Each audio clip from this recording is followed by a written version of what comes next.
Danny. Welcome everyone to the Florida Soccer School Live. We have a great show for you today. We'd like to welcome everyone from the United States, Florida, Georgia, California, New York, and then also everyone from Central, South America, and Europe. Everyone in France, England joining us, and hopefully those from Croatia joining us to watch Ivan, who's an exceptional coach, has ties to the U.S., so welcome. For everyone that's been affected by the virus, our hearts go out to you. We hope you recover soon. For those working on the front lines, we really sincerely appreciate everything you're doing to keep us safe. It's really important. The doctors, techs, nurses, anyone going above and beyond and really working day in, day out, we sincerely appreciate it from the Florida Soccer School across the world. It's a difficult time right now, but together, as one world and country, we know we'll get through it.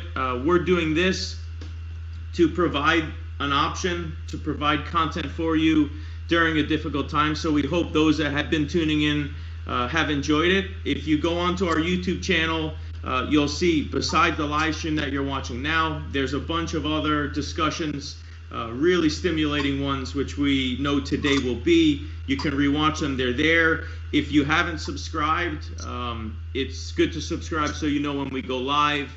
You'll get an alert or a reminder to your phone. We'd like to thank the Florida Youth Soccer Association for their partnership along with Georgia Soccer and CJSA in helping us get the word out about the program. And also, I'd like to thank everyone at the Florida Soccer School for helping to put this together. We have Daniel de Oliveira, who's on the call with us, who's an executive director of the Florida Soccer School, along with Jack DeCranian, who's also an executive director working behind the scenes technologically. So thank you, everyone. And now we'll shift our focus to the interview, and it's an exciting time because we have Ivan Kepcija all the way from Croatia. He is I'm going to give you a little bit about his background. He has ties to the U.S., which is really, really interesting for everyone in North America. And we know we have a majority of our audiences from North America. He went to College of the Holy Names, played in school, so grew up overseas, but came to the United States to study and play. He then became an assistant at St. Mary's College, where he had his master's in sports science. He was here for years, became an assistant at Holy Names, and was also technical director for San Ramon. From there, he went back to Europe, back home, and he became the assistant sporting director for Dynamo Zagreb for their academy.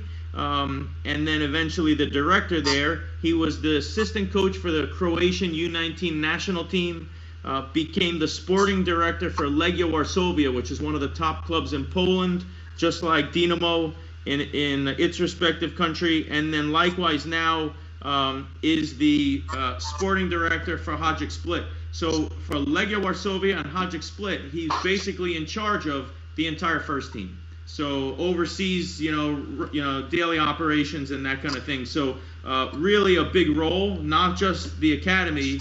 We're talking first team sporting director. It's a big deal. He's presented at a number of congresses as an expert over in Europe. Was a presenter and distinguished guest at the AFCA. Also, for the last 6 years, he has been an instructor for Real Madrid's Masters in Football. So Real Madrid runs a Masters in Football Sports Management, and he's an instructor for the past 6 years for that Real Madrid Masters program. Also, if you go on Amazon, which we'll reference here and there because a lot of it is tied, not in a selling way, but he wrote a really stimulating book on football development. So it's a guide to youth development for the coach. So a curriculum, more or less, a developmental curriculum for the youth coach to use as a guide based on the Croatian Football Federation and their methodology. So if you like what you see and enjoy it, it's a really cool way to keep learning and to follow up and get more information. And that's on Amazon, but obviously that's not a priority, but it is there. And a lot of the information you hear today will be there and we'll be somewhere where you can keep pulling that. So, Ivan, welcome. Thank you very much for having me, Fred. Much appreciated. And I would like to also thank Danny for connecting us. Good friends tie each other and create new relationships, and it's a privilege to be on your show. It's great to have you, and you touched on friendships and family. This is, one of the, if we can take anything good from this situation, and it is hard to do so, but it's always important to do that. Friendships and family, this time reminds us how important these are for, football is football. We love football, and like we were saying, we're blessed to be able to be in football and do what we love to do. But this reminds us football is still football, and family is most important. So, that's really cool. And I'm sure you have a ton of friendships through football besides Danny, no? Yeah, absolutely. It's one of those things that I feel this beautiful game gave me more than anything else. It's a joy to be a professional in it, but it enabled me to become, a person of the world. It connected me to, friends that still today I used to play with here or there. One from Venezuela, another one now from Florida. I consider the Bay Area, and you see the Bay Bridge behind me, a second home of mine. The other day I was, touching base with my teammate from Japan because I needed information on a player from there that I'm considering recruiting. So it's a blessing to have this game connect us and continue connecting us in the future of our lives, I hope so. Well, we're going to jump right into it. I prepped you a little bit before about the game. So you've got 3 seconds. Some of these are tough. Okay, do your best. Okay. All right. Okay. Legia Warszawa or Dynamo Zagreb? Dynamo Zagreb was first home, yeah. Okay. Modric or Rakitic? Modric. Modric or Suker? Modric. Modric or Messi? Modric. Modric or Ronaldo? It will always be Modric. Nice. All right, we have a little bias here. Your favorite player of all time besides Modric? Difficult to say. I was inspired by Zinedine Zidane a lot. Seeing him play was beautiful. Okay, Mbappe, Neymar, or Griezmann? Mbappe, because I played against him, or my team played against his team, so that was a special experience. Okay, your favorite hobby? I like to read, so I'm an avid reader. Well, before I became a father of two, forget about that now. That time's gone. All right, structured microcycles or analytical training?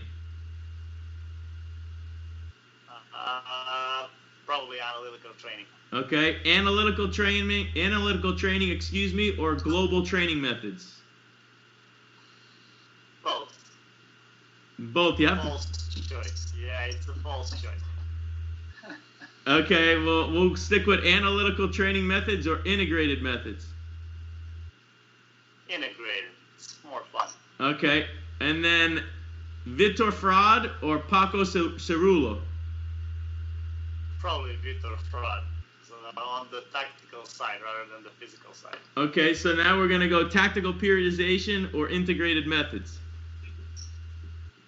Integrated methods. All right. California or New York? We think we know the answer to this one.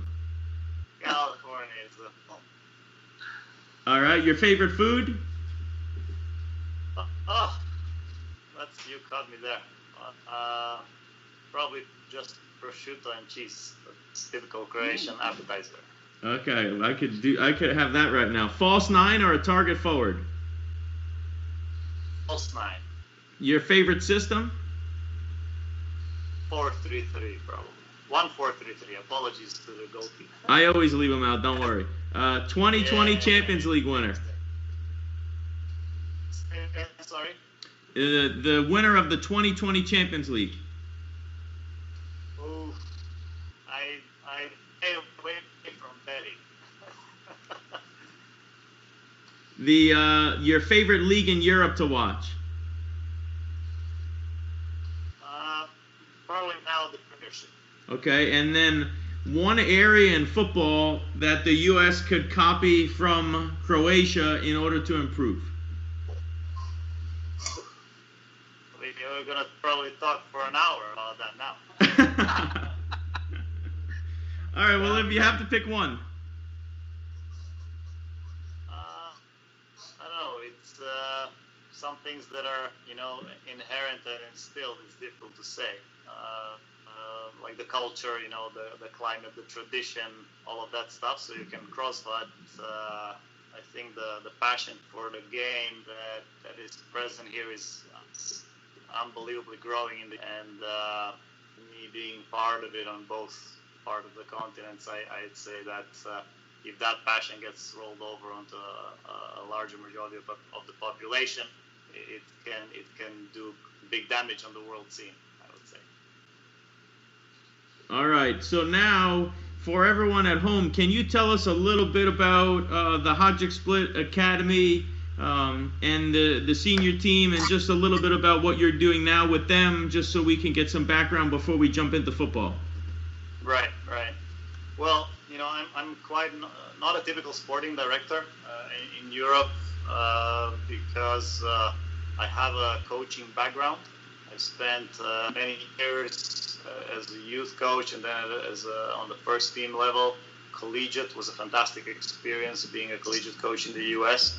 So now I'm in charge of the whole sporting segment of Hadjuk Split, and I think it's a historic club in Croatia. 110 years old will be next year, with a prolific academy that on the European level produces players. Ivan Peric plays for Bayern Munich, so currently,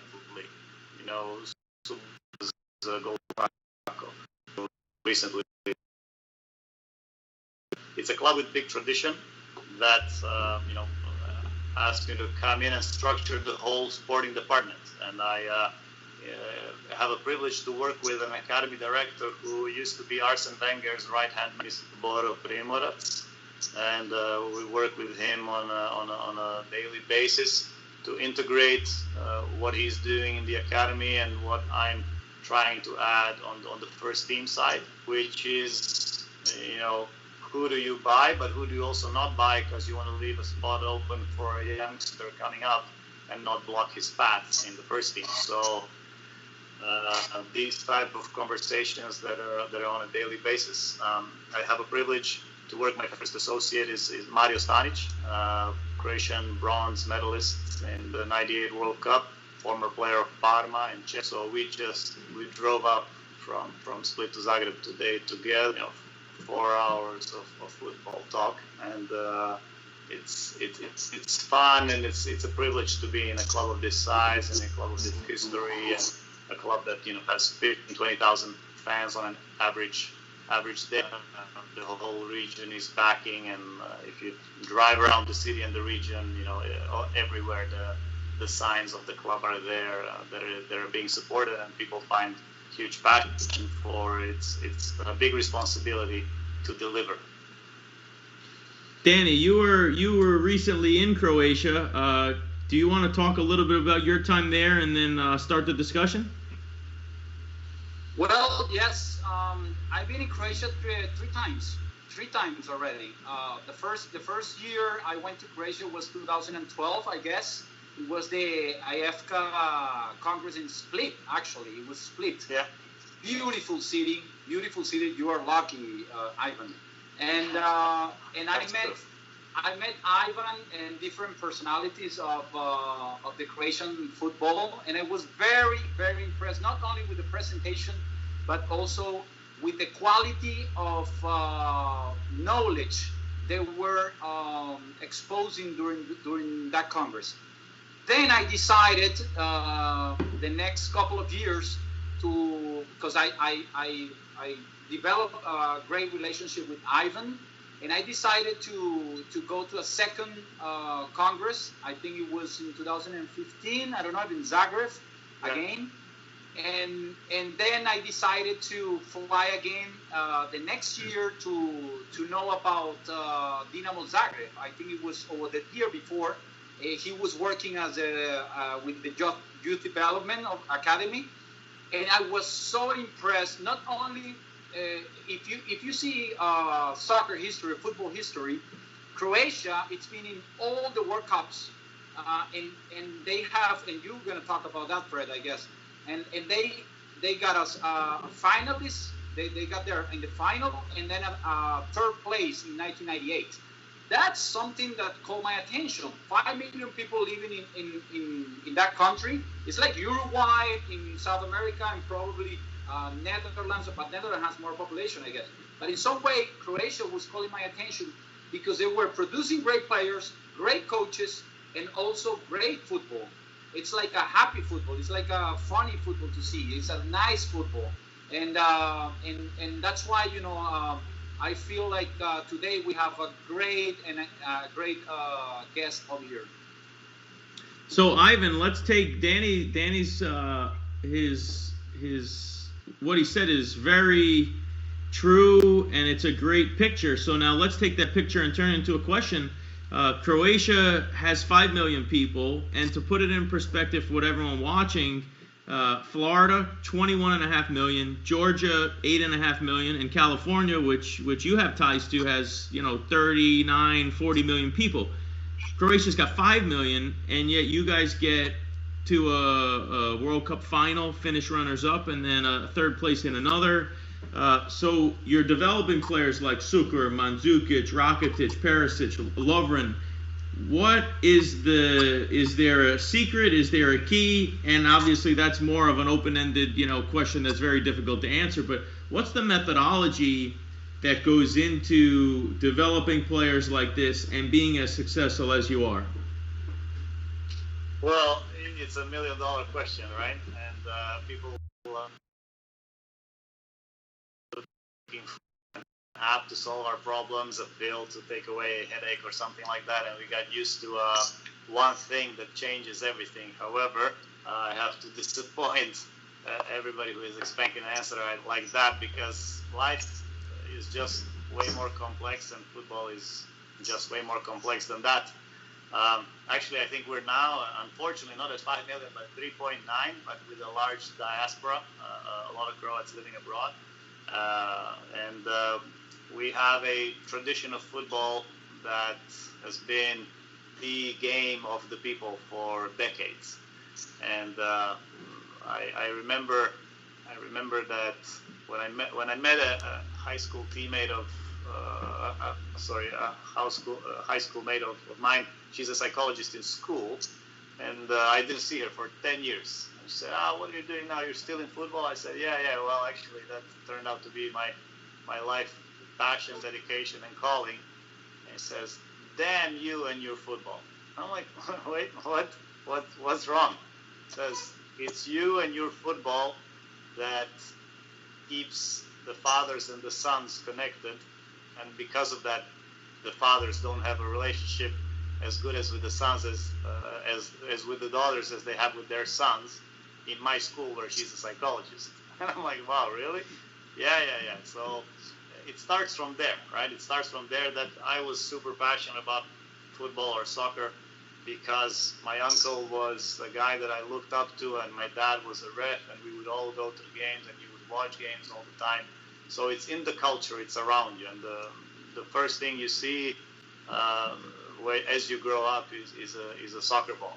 So that element is hard to replicate anywhere where it doesn't exist, and it takes probably generations until it becomes ingrained within the culture. And then there are systems that develop over time. So it was, football is an important thing for us. So first you start forming leagues, then you start forming youth leagues, then you start forming selection processes. Then you start, as you make mistakes on these selective processes, you ask yourself questions. What can I do better? How can I select the better players? So you learn about, finding talent and then nurturing talent and then growing it. Then you look at, ask yourself, what are the best methods to do that? And we, over, many years, that culture, that passion for the game came together with a lot of science that was used from the universities, and that knowledge from the universities penetrated our education system through the federation, through the UEFA licensing that we do, but also the degrees that you would take, and then often we would hire, kinesiologists at the youth academies. So a lot of knowledge is floating around, maybe like Danny said, and as a consequence of all of that, you end up having a good product at the end. A lot of passion on all fronts. So then there's different details to each one of it. We can talk about player selection now for hours probably on the first team level where I work now, and at the same time I had this conversation 3 hours ago with our academy assistant director about potential player development, right? Which player do we see that has the grit, the character, the readiness, and who kind of hit his ceiling, where you're doing a little bit of guesswork, but it's not completely uneducated. So a lot of topics that we could be talking about, but I would say, the passion for the game, put it together with a lot of knowledge around the game, try to combine those two together and keep building it, and the final product is with a little bit of luck that you do exceptional things like our federation and our national team did at the Russia World Cup. Ivan, one of the things that caught my attention when I went to Croatia for the first time with Dynamo Zagreb, and you were there working, was that you mentioned to me that the school system was kind of different than in the US. And you had to split the teams and then work the individual part first and then the collective part. Yeah. And that caught my attention because I never saw that in other countries. It was just in Croatia, and probably one of the keys why the individual technique of the Croatian player is so developed. Could you mention something about that? Yeah, of course. I often reference that as a peculiarity of our system, right? That it cannot be a copy-paste thing, but it's something that forced us to evolve our methods in a specific way. So, for example, now we have, the coronavirus issues and problems, and that is, at the moment in Croatia, we can only train in groups of 5 without contact, without opposition, only on the first team level, because I think we're actually quite good at dealing with the situation. And because you're not able to touch, you're not able to have opponents, that pushes you that your method becomes isolated, small group thing. So the same thing, because our school system is that we in the same school, we have a morning shift and an afternoon shift. Half of the kids that are in our academies go to school in the morning, and at the same time, half of that under 13 team or under 15 team is going to school in the afternoon. So it's very difficult to say we're going to have a great team when they don't really see each other until the game on the weekend, or maybe at the big clubs we were able to train at night for one day of the week, so that you have a team train. However, that's quite a difficult thing for a coach, because you're training your 8 guys in the morning and your 12 guys in the afternoon, or the other way around, and it's difficult to form a team, total tactically good sounding structure, etc., etc. However, I think it's a blessing in disguise, because it forces our coaches to think about individual and small group work. Instead of doing a tactical piece of 11 aside for 20 minutes, maybe we give a 5v5 freedom to the players to give them more creativity and enable them to express themselves. So the school system that is peculiar for Croatia is probably helping us develop players, because our methods become more analytical, more individual, more group-oriented than total team strategy. So, would you credit that to Danny mentioned Croatia being fun soccer to watch. You guys more or less are the along with Spain, right? Or you play like a Brazil, you have a very aesthetically pleasing style that most of us aspire to play. Would you say this is maybe part of the reason for that, or? I would say this is strictly cultural. Okay. We consider. I worked in Poland, and in Poland, football was a war, was a fight. They have a word, walka, right? We're going out to fight. And in Croatia, the sport is about play, right? It's about socializing, but it's about play and it's about competing. And you see by what the people applaud. The people in some other countries, maybe they applaud a sliding tackle, an act of bravery, or something like that. Whereas in the Balkan area where we're at, they will applaud a fantastic shot. They will applaud a nutmeg. They will applaud something creative out of the ordinary that impresses the eye. And because of this culture in which that is what is fueled and present around, I feel that probably leads the style to be very much attacking oriented. We have a problem and we have an issue that we have to teach our kids defensive responsibility, right? That is our challenge, because they're so in love with the ball, and we allow them to be in love with the ball, and we try to make them competent to handle the ball, right? We give them a lot of tools with technical training so that the ball is actually their friend, not their enemy. That we have to then, refocus for a serious level of football to play also good defense. But it's in our culture to be aesthetically pleasing, good football, attack-minded, and this is what the audience will applaud. This is what your dad will understand, who's going to drive you home and see that, that was the great thing that you did. So which all shapes the culture and the way of thinking. And as a consequence, I think that this style of play that is, attacking oriented, offensive, is more prone to developing a good player, because it requires courage. It requires responsibility, that you take responsibility and you create something with the ball, rather than let me sit back and prey on your mistake, right? Which is totally fine if you look at it from a football strategy perspective to win games at a first team level, but it's not so developmental, So I consider that there is a style of play that is developmental, which is the one that does things with the ball, which is the hardest thing to do, right? We all started as strikers, and then whoever was not good at scoring goals was moving back on the pitch as the years were going by, right?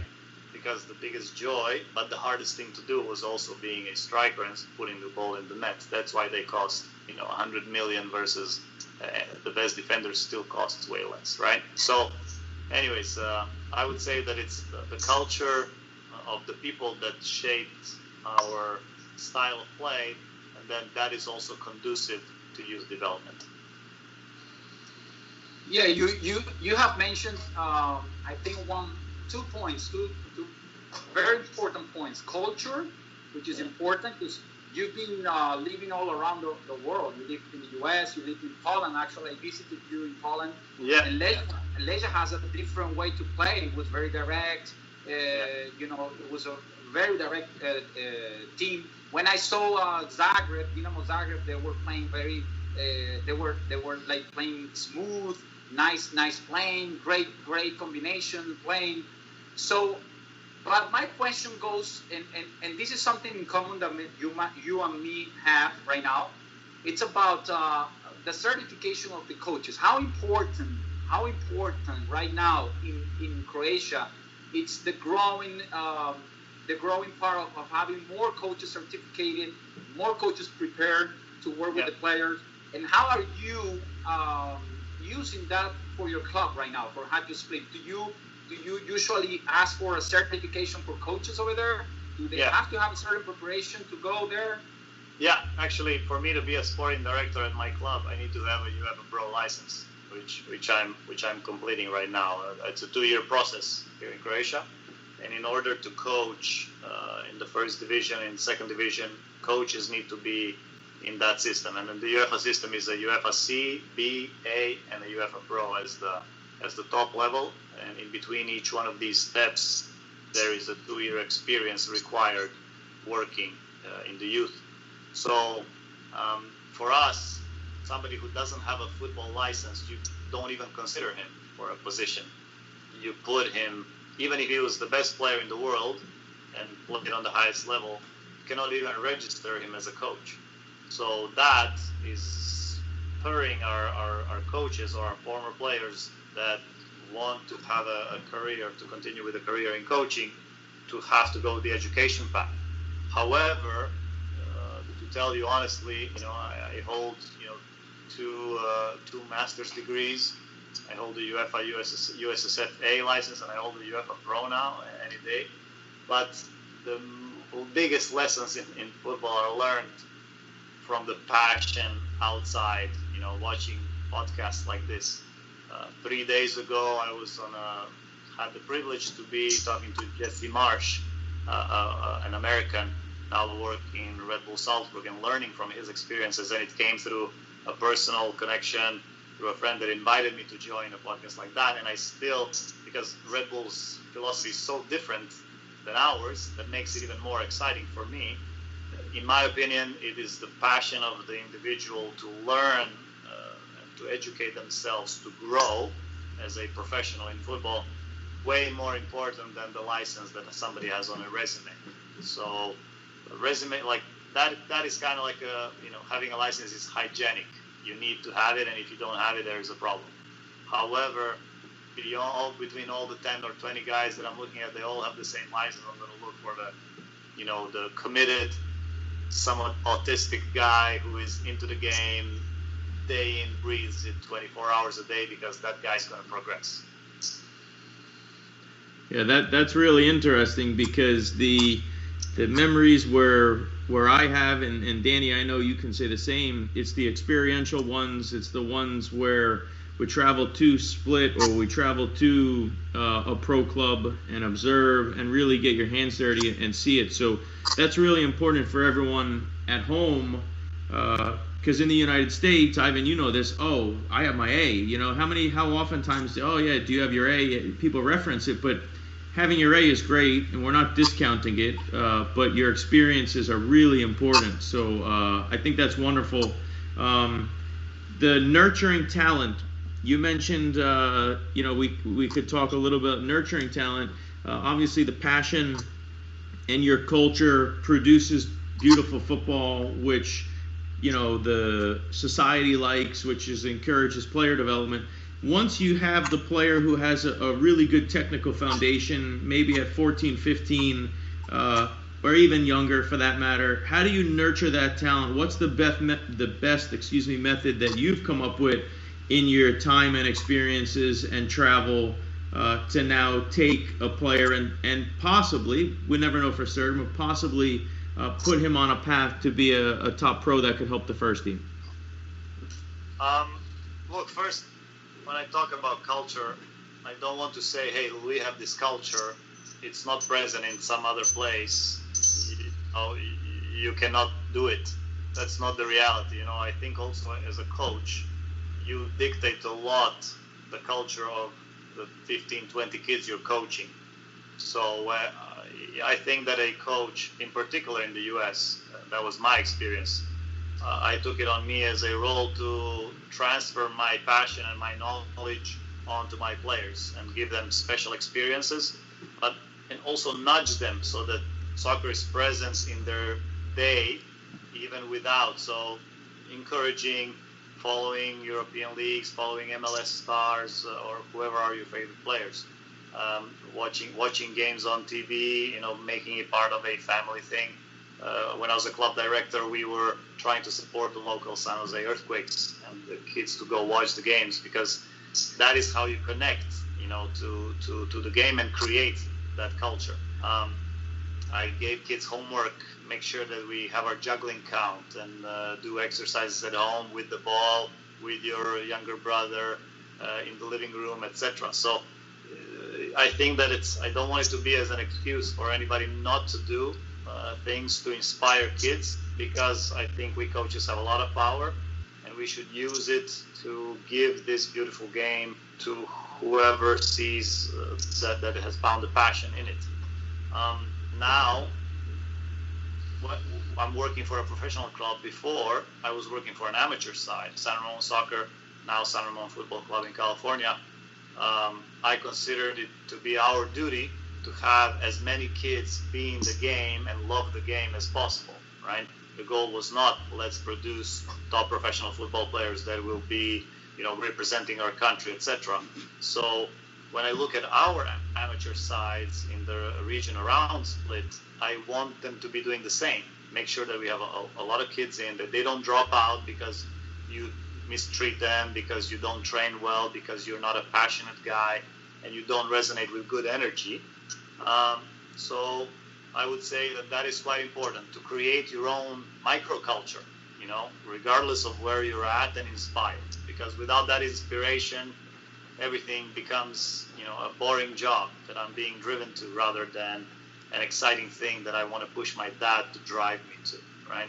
I always feel that it was a good litmus test for, and I would tell this to the parents, you shouldn't drive your son to training or daughter. They should be the ones with their backs ready, asking you, hey, hurry up, we're going to be late, right? That is a good signal that you have achieved something and that the passion is within them and they are the driver. So when it comes to the methods, we try to, at the professional side, we have a goal that every year we produce a player or two for our first team from our youth academy. And that was similar in Dynamo as it is now in Hadjuk. Actually, Croatia is like one of the biggest exporters in the world per capita. And our league, the professional league, survives a lot by transferring players to higher levels.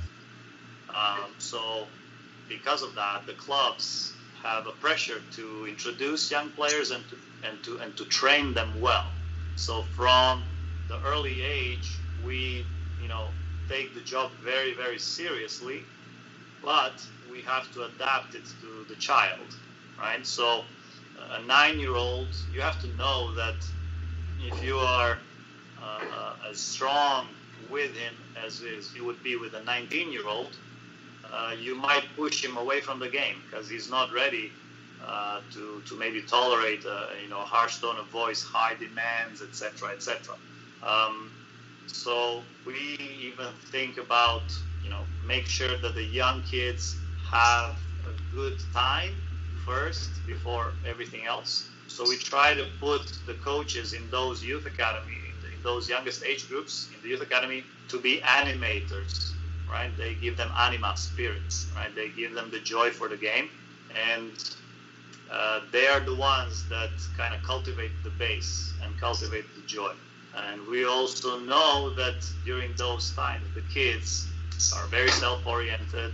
They think about themselves. They want to score the goal. So our training is about giving them tools to manipulate the ball well, to control the ball well. So a lot of the work is done on juggling, dribbling, basic fundamentals that will enable them to be successful when they play.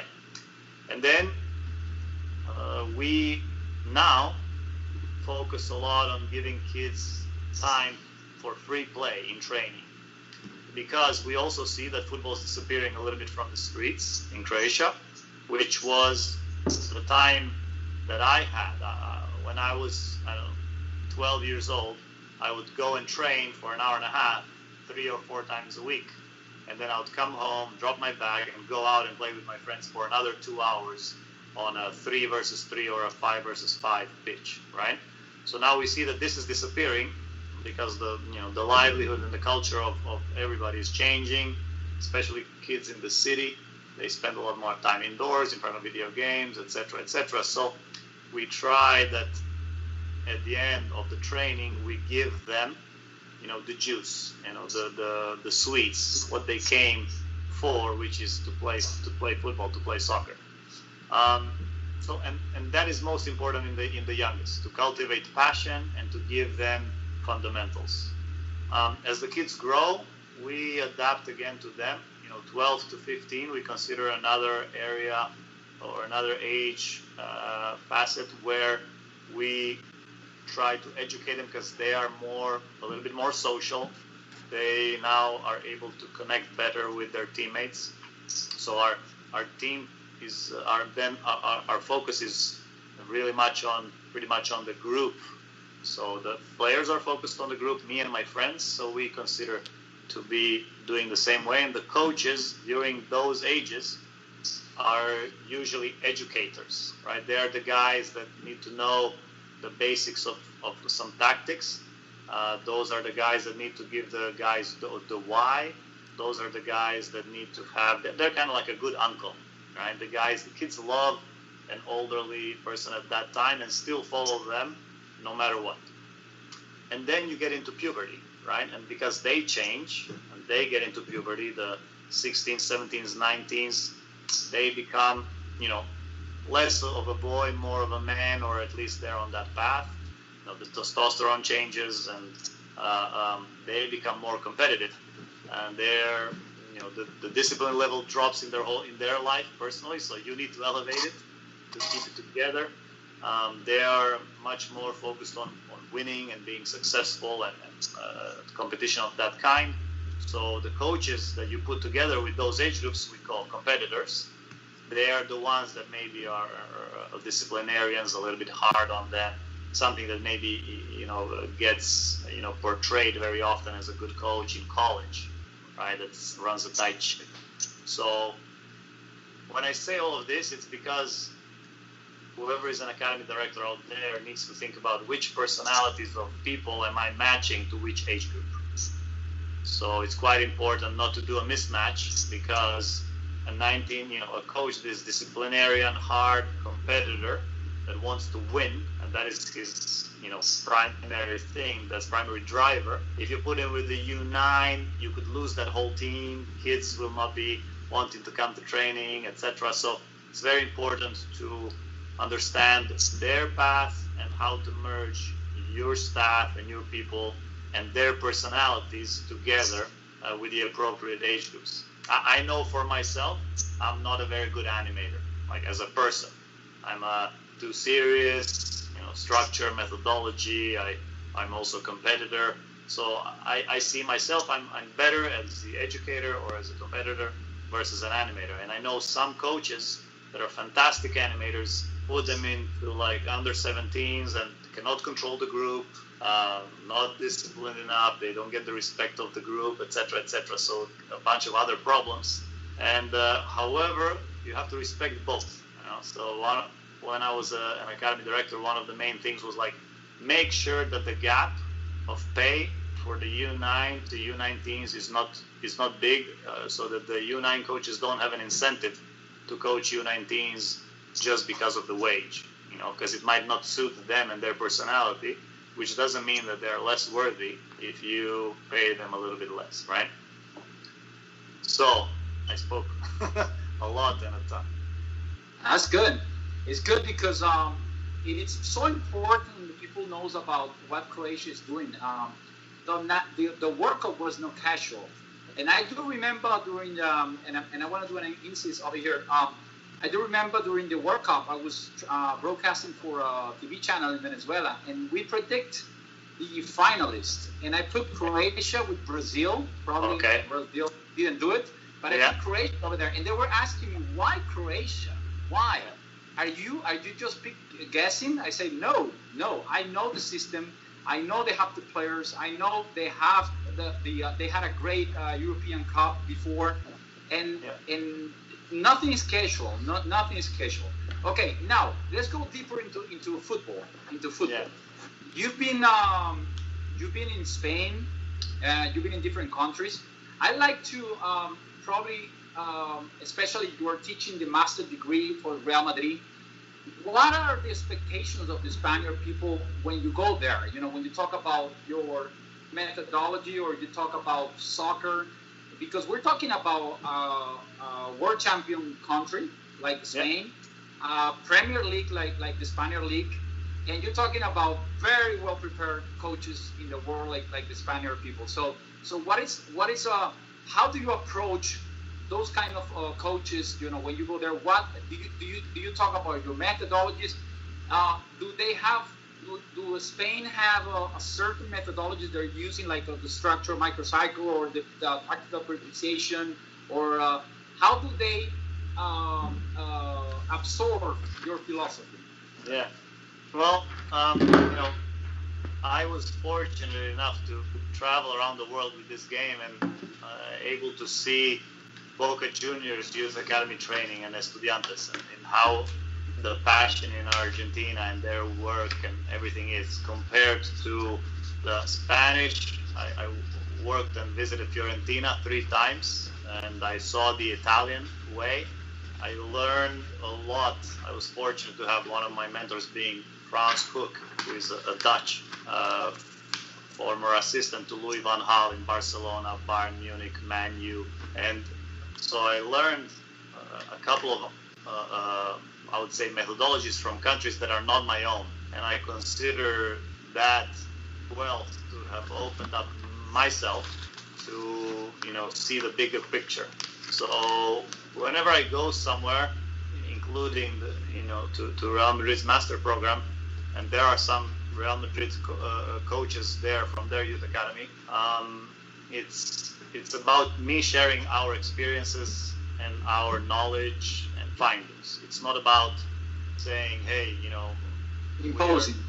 Yeah, exactly. It's not about posing, and if it's posing on the other side, that guy has really no future if he's judging me for saying I'm Spanish, you're Croatian, we're better.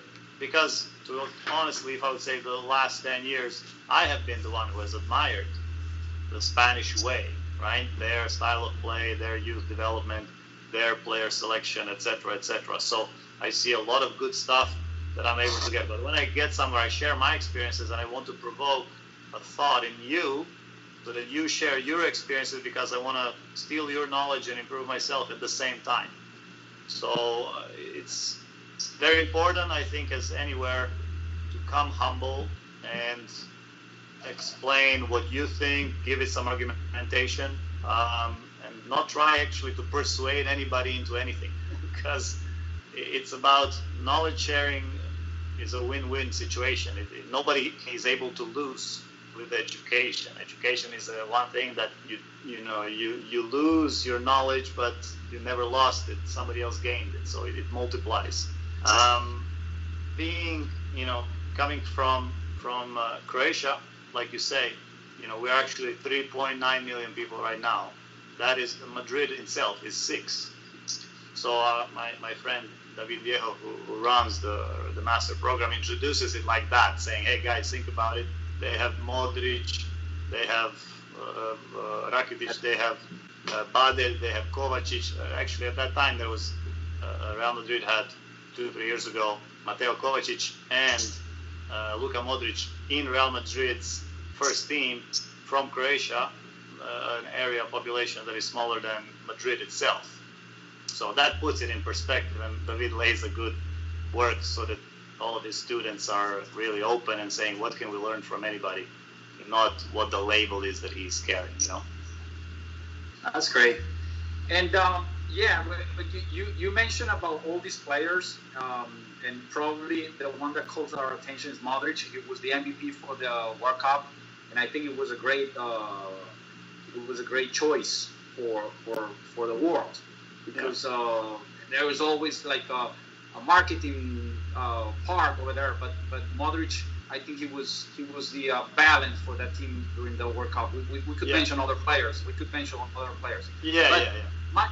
But now that the important thing you're mentioning over here is as a coaches, and that's what that message I'm getting.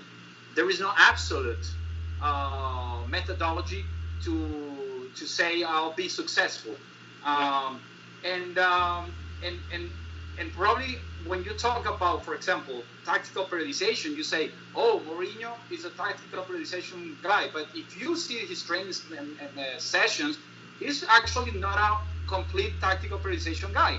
He used different things from different parts. So would you consider, and now that we talk about what Croatia can export, what would you import to Croatia football today?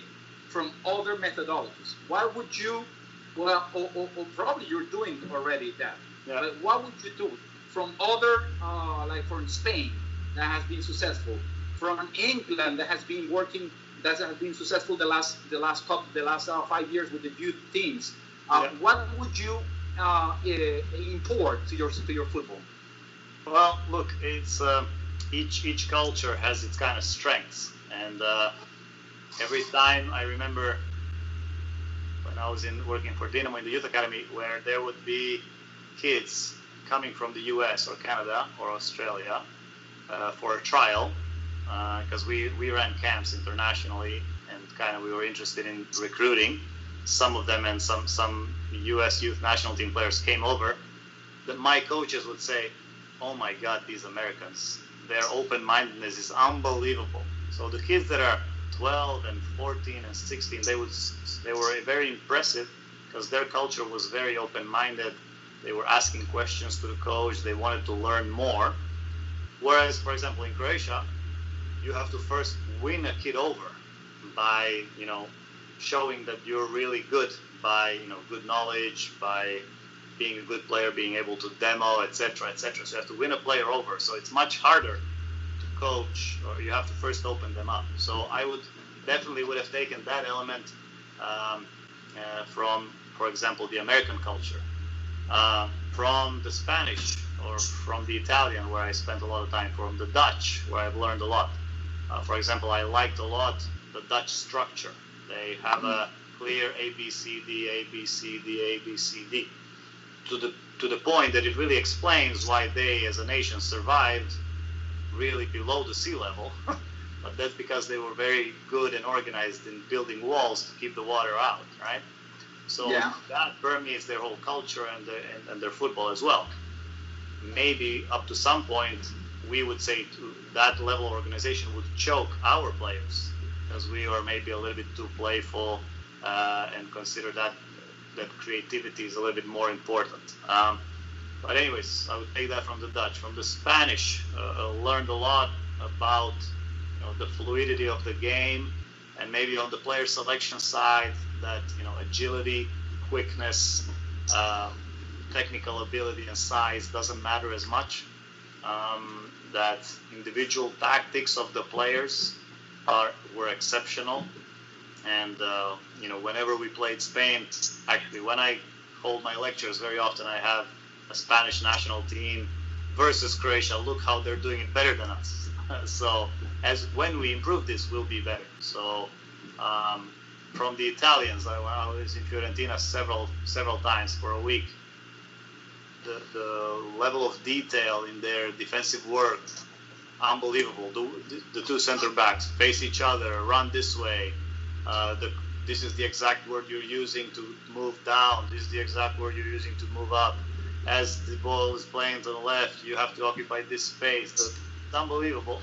So I took it upon myself in my own education, trying to be better, to take as much as possible from these other cultures.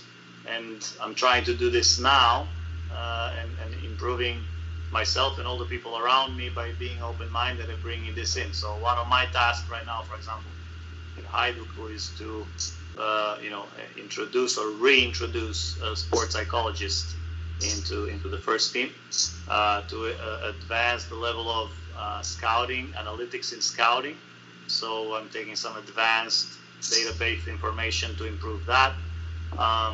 So those some of the things that were developed, out of our culture, we're trying to import to make us better. It's a fine line. You've spoken about provoking thought, learning from other cultures, but you're so self-aware of your own culture and your surroundings, and you have just in listening to you, such a wealth of knowledge, of an understanding of where you are, why each culture is successful, what their qualities are.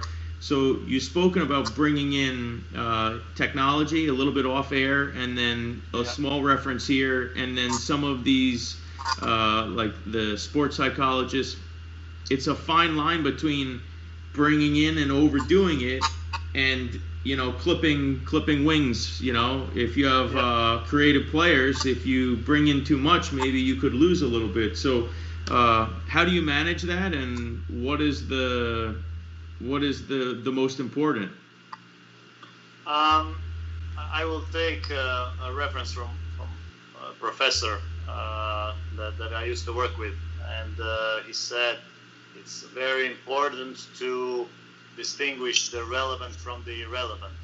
And the relevant, or the most important in football, is still football. It's the pitch, it's the coach and the players, and really that should be 80% of your efforts. Getting the right players, getting the right coach, putting the right training in, doing all of that.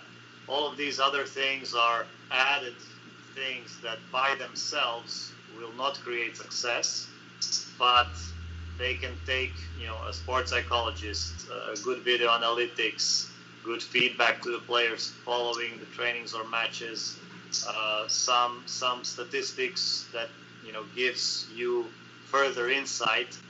These are all kind of, the salt and pepper to the meal, but not the meal itself. The meal itself is still the game, and, whoever works in this profession shouldn't lose track of that.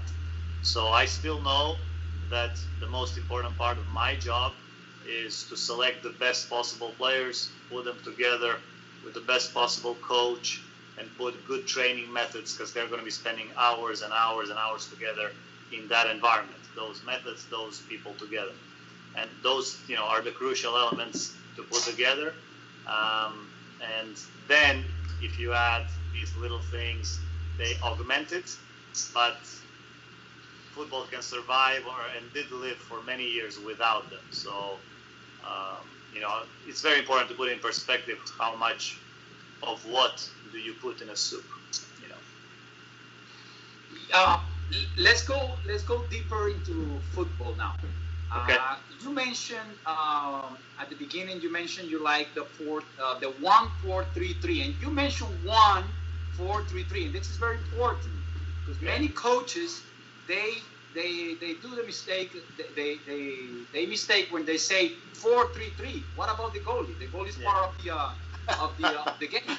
If you don't have the goalie, the offside law changes. So, yes. So in some way, I love it. It means you know about football. So my question about 1-4-3-3, why the 1-4-2-3? Are you implementing that in the academy right now? It is a way to implement it in the academy, tactical wise. It's a personal preference, and I've learned to say 1-4-3-3 because Franz Hook, who was a goalie coach with Louis van Gaal.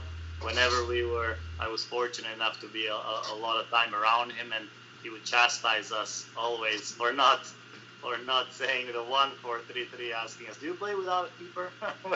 when you would say a 4-3-3. So I've learned that, and actually the goalie, maybe in the past, the magazine is called 4-4-2. I think that in today's modern football, it should be called 1-4-4-2, because the role of the goalie became so much more important and accentuated. I consider now, if we're a successful team, our goal is 30% of it. You know what I mean? So, especially in developing the game and playing an offensive football now with the goalie, with the change of rules in the 90s that they can not pick up the ball in their hands anymore, forced us to have them being another field player. And this is one of the things where maybe Croatia is lacking behind a little bit. And not that we're not doing it, but we maybe started late. Our tradition of goalkeeping until maybe 5, 6, 7 years ago was not that focused on keepers being able to build out of the back. Whereas now, all the kids that we are training, we're also training them in that way. 4-3-3, systems are irrelevant to succeed in anything. They're just a way that you organize your team to cover the yardage of the field. It's a personal preference, 1-4-3-3, because it kind of resonated with me. Actually, I prefer to play, 2 holding and 1 attacking mids in that way. And it has, in my opinion, it's overrated as a success factor, because we see that it's a fashion more than anything else. Right now, our first team in Hadjuk plays a 3-4-1-2 or a 3-5-2, and we mandated that our B team plays with 3 in the back. So majority of the time our B team plays with 3 in the back, but in the other age groups underneath, we did not mandate a specific system because we're not that type of a club that is wealthy and can go and buy a striker that maybe we don't have, and maybe shoot down a very talented guy who is a second striker profile and choke him in some sort of a system or deselect him. So I would say it's the job of the coach always to adapt the game to the qualities of the players that he has, and that is for style and that is for system. So I think that for educational purposes is good for the players to play in different systems, and I think that it's more important to have sound principles of play that you want to have, that the player should learn to adhere to, rather than teach them to play one specific system and that's it. Because in particular, when you are being a club like us that is selling for players to go abroad, you don't sell to one market, you don't sell to one club, you sell to places all over. Today I was in a conversation with an agent of a player of ours, and he says, I think that he has a future in Germany because he's this type of profile, number 8, very dynamic, good technically, covers a lot of ground, joins the attack, etc. And he said, I'm not going to take him to Italy because he would die there. They wouldn't recognize these qualities, right? So it's very important that as we are developing kids, that we don't try too much. Obviously we have to have a system in mind, but that really the work should be geared towards them, not towards what I like, and then let me put you in the box that I like just because that's my preference. So if I don't have the players for 4-3-3, I need to change, right, and play a different style. So it's just a personal preference on my side. So if you have, the only way to not stick to a system is that your core principles or switch from one to another is to have players that comprehend the core principles and the identity of what the team is. What can you give some core principles to those watching with us that you have or you brought to Split, or that Split use at a certain age group? So say the sub 16 or sub 18 age group, one or the other. Can you give a couple of the key principles that are important? Actually, the book that you referenced before, we outlined 10 principles for youth development that we find at the core for. Can you tell us the book one more time, just for people that jumped on later? It's on Amazon, Development Curriculum for Croatian Football Federation. It's called Development Curriculum. So, for example, we know that at the top level, the ball travels faster. Right? So our kids need to be able to have firm and accurate passing. Right? Then we know that on the top level, the players look around more often than not. So the players that look around more often find free space and are unmarked most of the time. So we have to have that as a principle in training. When we design our exercise, we ask our coaches to design exercises like that. We know that player interchanges and their cooperation, there's a couple of structures, and we tried the wall pass, the third man play, that these are built over time through different age groups, that this becomes the whole principle. And then when you get to first team level, you can have specific principles that are for your style of play. For example, you want usually at 9 to attack the front post on a cross. But if you have a player like Mario Mandzukic, like we have in our national team, it's wise because he has a natural tendency to drift to the far post where he scored many goals, to adapt that principle to suit that team and that player to be successful, because he will most often than not be on the far post and score from there. But in the youth development, making sure that they're technically competent to pass the ball accurately and firmly, make sure that they understand overloads, right? For example, we're on one side, we are 4 versus 6 of them, let's switch the side. Let's make sure they're competent to switch the side. Building structures that you open up in triangles and form diamond shapes as a squad all over, because that is the way to beat an opponent and break lines.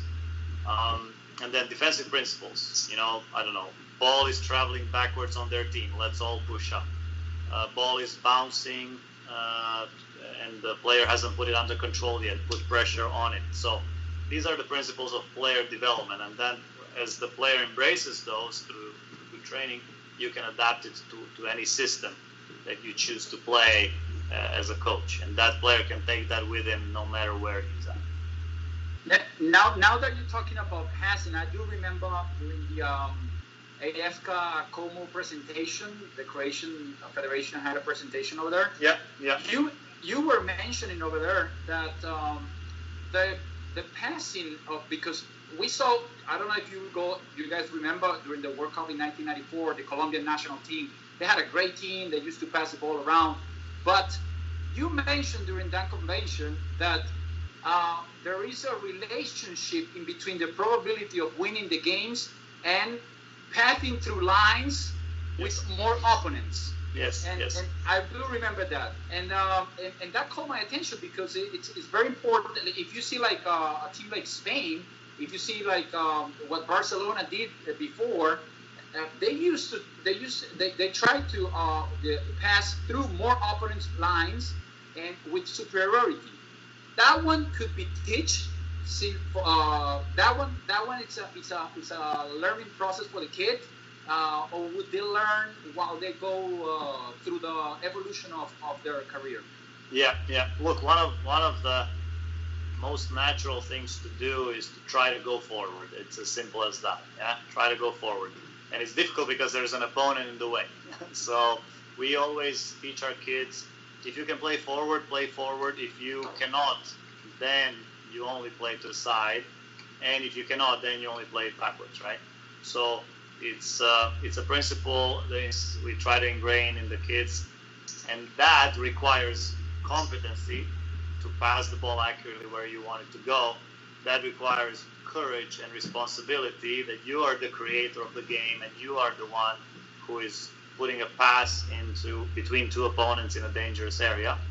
And it's clear, in order to score goals, you need to advance. As you advance, you need to eliminate a line of players each.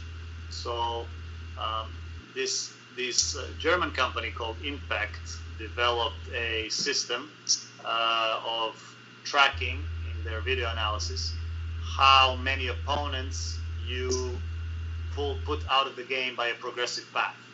So, for example, now when I look at a center back, I bought 2 center backs this winter for our club, and one of the components was the progressiveness of his play. How much vertically does he play the ball, or how much does he passes the responsibility to create the game onto somebody else by passing the ball lateral? And then obviously there should be a game strategy. Look, we're going to switch side, and as we switch side, they're going to spread a little bit, and that's going to open up a gap so that we can put the ball between the lines into the space just in front of their defense, or what in Guardiola they call the half spaces, right? The central space, and 2 half spaces. So those are the most dangerous places to be in. Most goals happen out of there, most assists happen out of there. So let's get there. Let's get there with a position so that we are facing the opponent's goal, and that position with the ball in possession is going to enable us to be more dangerous. A colleague of mine is a Canadian national team coach, John Herdman, told me once he considers that to be one of the most important stat for him. He says, I know that if we get with our chest facing the opponent's goal in front of their back line or behind, 20-something times per game, that the likelihood of us winning that game increases dramatically. So if we just do it less than 10 times, we could win 2-0, but I'm not happy. We're not in that position enough, and maybe against the same opponent, next time we might not be 2-0 up, we might be 1-0 down. So using this type of knowledge by analyzing the game and implement to your training program, I think is very, very important. Great. The evolution of football we can maybe jump to as our last topic. What's the most significant event you can see or change in the game, over the last couple years as football's evolved? It's tough to always predict the future. However, if you look back, maybe some patterns arise. In the 90s, football was maybe a little bit industrial. It was a lot of work. It was professionals on the top end were running in the woods all the time. For the first 2 weeks of preseason, they wouldn't even see the ball. And though that became ingrained, and that elevation and jump in the physical preparation really, took it to another level. But then everybody started doing that, and everybody started running and doing stuff well. And then the emergence, and many nations, Spain made a big change in their traditional youth development. That gave them a boost. Belgium made a big, massive change in their youth system, which, I admire the work that they've done. Germany, and they've changed into a more progressive, open game, and, became known as the tiki-taka, even though it just means that it enabled more offensive strategies because the players became more competent, so with the ball. Now I see that a lot more teams are gearing, they're adding another component to high intensity. So I bumped into some stat somewhere that in the last couple of years, teams are now running less long distance, however, more in high intensity. So, for example, the philosophies of Red Bull Leipzig and Salzburg, where a lot of it is based in high intensity transition game. Now Klopp took it to another level.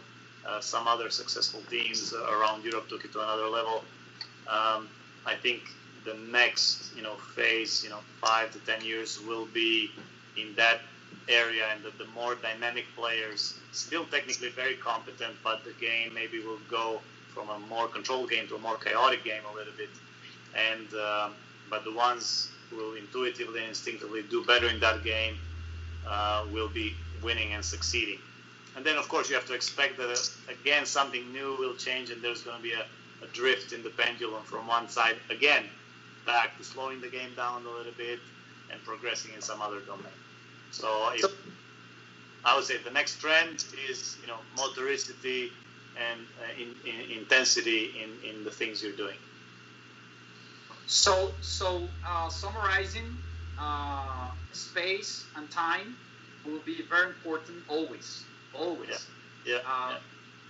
Probably more velocity, probably more speed, probably thinking faster, like thinking players. Yeah. Okay, now one last question, because we might have a lot of people that might like to become one day a sporting director. What is your main, because you mentioned something, but what is your main relationship with the head coach? Do you have the ability or do you have the responsibility of choosing players also for the first team?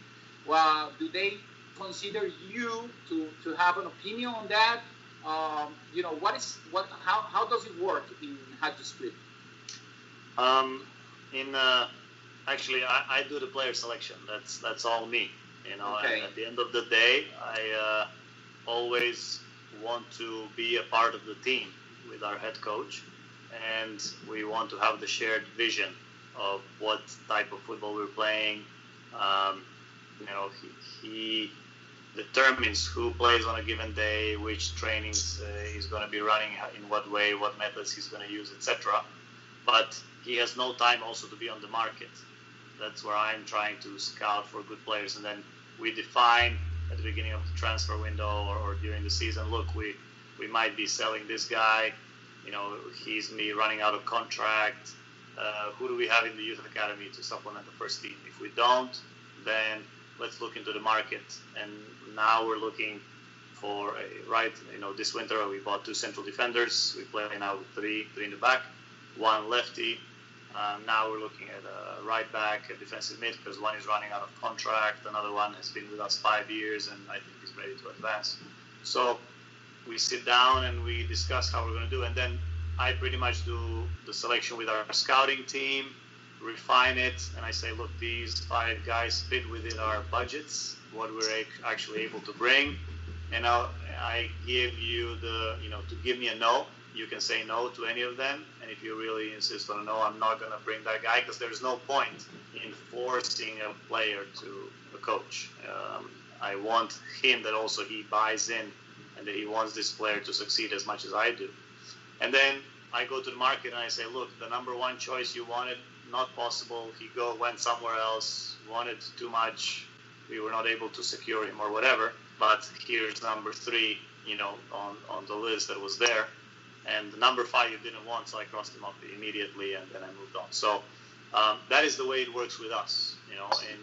In England, they have a tradition of having a manager, which is basically a sporting director and the coach together. And the manager does everything, sets the whole strategy, etc. But in the continental Europe, and more teams in England are doing that, they're adding a director of football, understanding that the director of football needs to give a vision of how the club's going to play and balance the budget and a short-term goal of winning this Saturday and a long-term goal of developing a young player to sell in 3 years.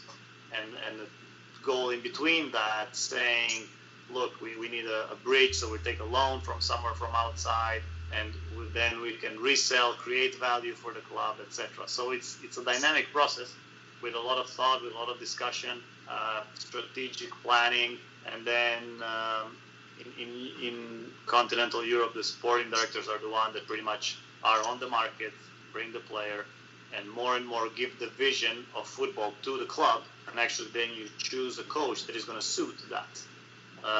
Give you an example. We're a club that develops young players. We're a club that, last year we sold a player left back to Lille for 6.5 million, to Man City the year before for 6 million, the year before to Everton for 9 or 10 million. He was Vlasic. So if in a club like we are, I bring a guy who doesn't want to work with young players and tolerate their mistakes, I made the wrong choice of a coach. So it's very important that we are kind of on the same page and have the same philosophy and the same mentality. And now, when we need a defensive mid, because one of them is expiring, the first thing is like, okay, who do we have in the B team, and is he ready? And if there is none, then we go to the market. And if not, we say, okay, let's bring him up to the first team training. Let's see how he does, because this D mid could be, the best solution for us, and let's push a youngster and kind of tolerate, his mistakes while he's growing together. So that is very important. So, in a nutshell, it's teamwork with each having their own responsibility, but the more aligned you are with the vision, the less friction there is. Sometimes, we have disagreements, but they have to be solved on that table and discussed and agreed on to move on together. So maybe not today. We'll fight over a player here or there, but by tomorrow we need to be all on the same page and continue driving the boat together. Ivan, to finish it up on my side, on my part, I know you since 2012. I visited you in Poland, Croatia, and I know you got married through when you were in Poland. I think you got married during those days. No? Yes. Okay, now, because this is a question I always do. Your family, Yeah. how does it? How can you? Because we talk about the soccer, we talk about your job, your professional job, but family is very important for people. And Yeah. and I just want I want you to tell me, how your life changed with your two kids right now, Yeah. Nico and Marco. Luca. No? Luca. Luca. How does it change? How do you handle, flying to Hadjuk, coming to Zagreb? People want to know about your human part also. Yeah. Of course. Just like any other human being, I have to do all the other stuff that everybody else does. So I try to put it together as best as possible and find a good balance. This job, I read somewhere, find the job you love and you'll never work again, which is true, right? That's my life. I adore this, what I'm doing. It's a game. It's fun. I don't feel like working ever. At the same time, there's another saying, find a job you love and let it kill you. So, because it really takes you over, yeah? So that now, 11:20 p.m., my boys are in bed and my wife as well. I'm here, and we could be talking for another 2 hours probably. I cannot believe that 80 minutes have passed since we started. So it's definitely a challenge. What you try to do is find good ways to balance. You drop off other things in your life. Maybe you lose a little bit of going out with friends, meeting them, etc. You sacrifice that. On the job side, maybe you come a little bit more sharp. Right? You don't waste time. With maybe some people that were just time chores. That they were biting time away from you, and you have to define earlier who is worthy of it, who is not. You make your phone calls while you're in the car. You make your phone calls while your 3-month-old is sleeping in the little bag on your chest. So you do things like every other father that wants to be around and have the joys of the upbringing of the kids, while at the same time try to be a professional. Definitely, for example, the book reading, which is a passion of mine, I had to put it aside a little bit. And I know that I'm falling behind when I'm not, improving. So I keep it in mind, like, hey, next airplane flight, this is your moment to catch up. And try to reorganize it a little bit more like that. Forget about watching TV and movies. I sacrificed that a long time ago. So for some point in time, while I lived in the US, actually, that was a big blessing. I did not own a TV. That was great. So the time to actually watch what you wanted on all the possible computers and platforms that you have and read the books that you need is there. So like everybody else, life balance between work and family is important, but you have to set your priorities, know what you're doing, why you're doing it. And I'm fortunate to have the support of my family and my wife that says, okay, go do your thing.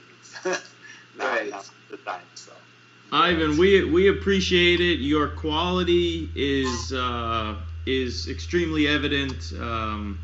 And on behalf of the Florida Soccer School and everyone joining us today, I want to thank you for joining us. Danny, it was very enjoyable to pick his brain with you. And obviously you're a part of the Florida Soccer School, so we appreciate that. Ivan, I want to make sure we get you back at some point, because I feel like the 80 minutes has flown. We're past the 80 now, and we're out of time, and we want to let you go back to your family. But before we let you go, we want you to promise to everyone that we can connect you to people back in the U.S. again, whether another call or maybe even we get you to our Congress. So we would love to. We run the International Coaching Symposium, where we have guys like yourself that share their values and their experiences. And a year ago, we had, some of the best minds in the country. Jose Tavares from FC Porto. It was the first time tactical periodization was discussed in the U.S. from an originator. Profe Vidales from Atleti. We'd love to have you back. So before we let you go, we want you to promise that we'll get you back here at some point. So, look, it's always a privilege to be around people that are like-minded and share the same passion. share the passion for the game, share the passion for learning. Would be excited and happy and privileged to be part of your Congress at some point in the future. So thank you for that, as well as thank you for having me here in this discussion that, as I said, it doesn't seem like an hour and a half flew by when you talk about soccer. Well, Split is very lucky to have you, and I'm sure, Croatia and their federation will be knocking on their door at some point to call you back. Danny, thank you. Ivan, thank you again. For everyone at home, we hope you've enjoyed this time, and for everyone helping us live the lives we live right now on the front lines, we sincerely appreciate everything you're doing for us. We wish all of you well and everyone affected well, and we hope to see everyone on the field soon. Thank you again, guys, and take care. Thank you. Have a good night. Thanks. Bye, Ivan. Hey, bye, guys.